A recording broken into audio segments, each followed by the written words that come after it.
وعلیکم السلام ورحمۃ اللہ وبرکاتہ۔ اللہ رب العالمین خیر و عافیت میں رکھے اور توحید و سنت کی مزید غیرت عطا فرمائے۔ سوال یہ تھا کہ کل ایک شخص کو دفنانے کے لیے گئے تو دیکھا میت کے سرہانے یاسین شریف رکھے اور شجرہ شریف بھی رکھے، منع بھی کیے تب بھی وہ لوگ نہیں مانے، تو اس کی کیا حقیقت ہے؟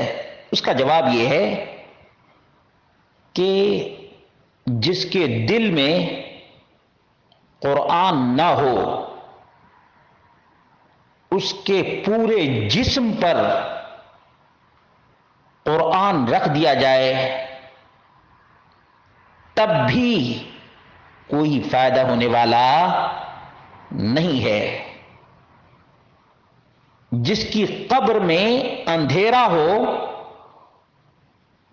اس کی قبر کے اوپر بجلی کے قمقمے لگا دیے جائیں تو کیا قبر کی تاریکی ختم ہو جائے گی؟ نہیں۔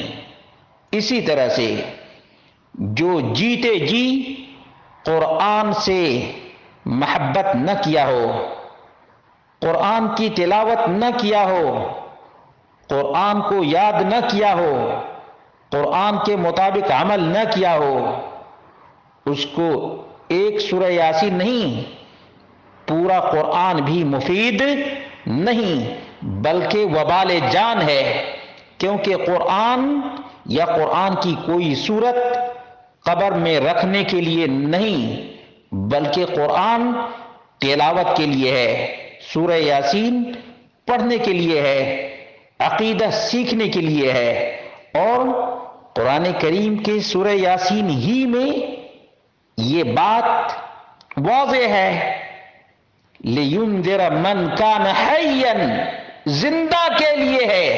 کس کے لیے؟ سورہ یاسین جو لوگ بڑی عقیدت سے رکھتے ہیں انہیں یہ آیت دیکھنی چاہیے۔ من کان حیا، زندہ کے لیے ہے، زندہ کے لیے۔